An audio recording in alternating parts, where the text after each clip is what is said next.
Good morning six class, how are you? कैसे हो आप? आज हम न्यू चैप्टर स्टार्ट करेंगे, lesson number 19, the Guptas and the post Guptas period. ठीक है, अभी तक आपने मौर्यास के बारे में पढ़ा, चंद्रगुप्त मौर्य, अशोका, बिंदुसारा।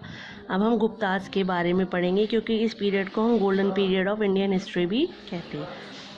सातवाहनास और कुशान्स जो हैं वो टू मेजर पॉलिटिकल पावर्स थी Maurya empire after the Maurya, यानी मौर्यों के बाद मौर्याज एम्पायर में सातवाहनास और कुशान्स टू पॉलिटिकल पावर्स थी।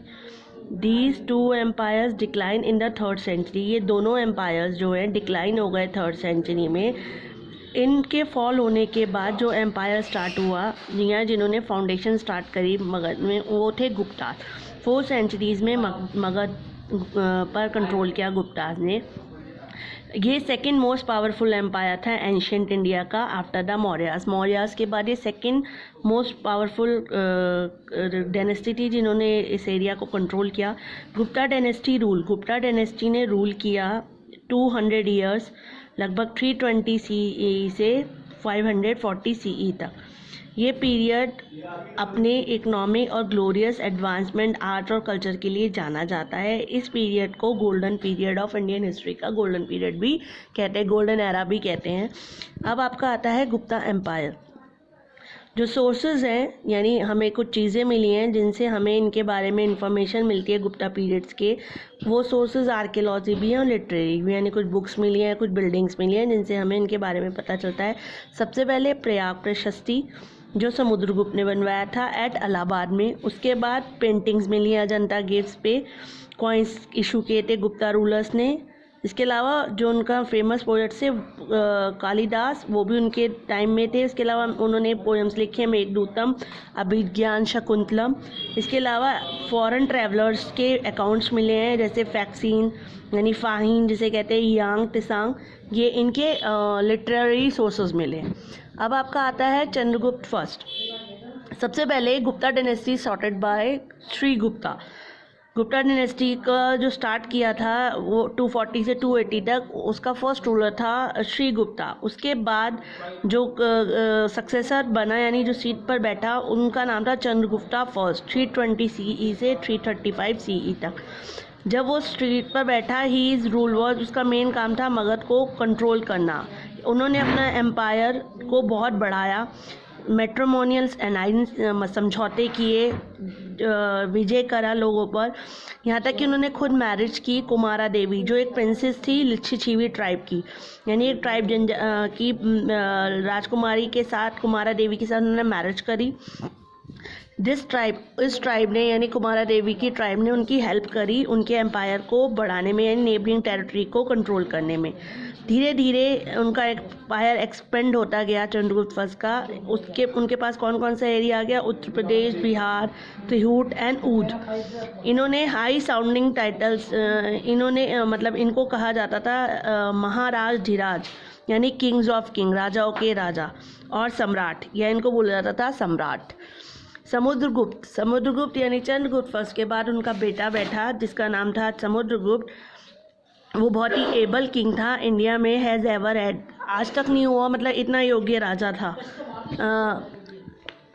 Inscriptions engraved on a pillar, उनकी जो एक इंस्क्रिप्शंस मिली है पिलर के ऊपर, इलाहाबाद फोर्ट के पास, ऑन दिस पिलर, और यानी जिसको हम प्रयाग प्रशस्ति पिलर भी कहते हैं, उसके ऊपर 33 लाइन्स की पोयम लिखी है संस्कृत में।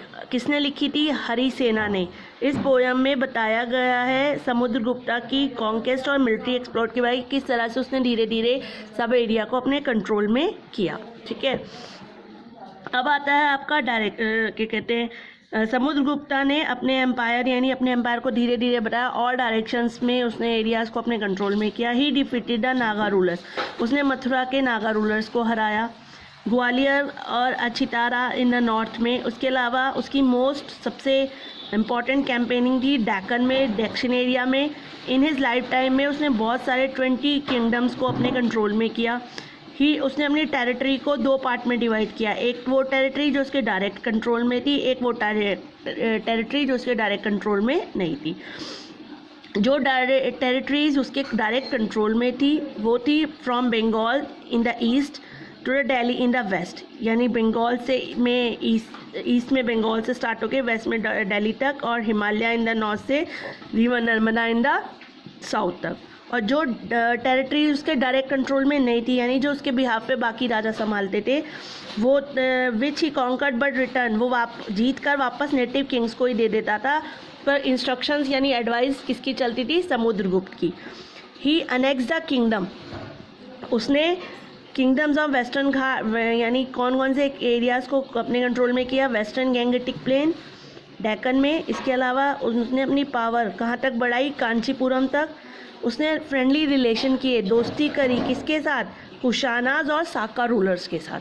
ठीक है। जो ये प्रशस्ति प्रयाग है, यानी प्रशस्ति मतलब प्रशंसा, संस्कृत वर्ड में प्रशंसा करना। प्रशस्ति प्रयाग पे इसीलिए 33 में लाइन्स में जो पोयम लिखी गई है वो समुद्रगुप्त की फेमस, कि उसने क्या क्या काम किए, क्या क्या गुड वर्क्स किए, उसकी डिटेल्स उसके बारे में है। अब आता है सिमिलरली धीरे धीरे ही एनेक्स, उसने कौन कौन सा एरिया? नेपाल, कामरूप यानी असम, समंथा जिसे मॉडर्न बंगाल कहते हैं, एंड करतारपुर यानी टेरी रीजन, इन सब एरिया को धीरे धीरे अपने कंट्रोल में करना शुरू कर दिया।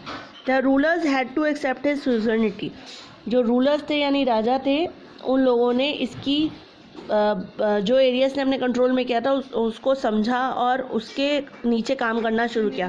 यानी वो एरिया भले ही उनको वापस दे देता था, पर पावर जो है वो सारी सम्राट महाराज धीराज समुद्रगुप्त के हाथ में थी और उनको उसे फॉलो करना पड़ता था। He is rightly term as a Napoleon of India, जैसे नेपोलियन बाहर से आया था और उसने पूरे होल इंडिया पर अपना राज्य स्थापित किया था, इसी तरह इसको भी, समुद्रगुप्त को भी नेपोलियन ऑफ इंडिया, इंडिया का नेपोलियन कहते हैं, जिसने इतने एरिया, बहुत बड़े एरिया को अपने कंट्रोल में किया।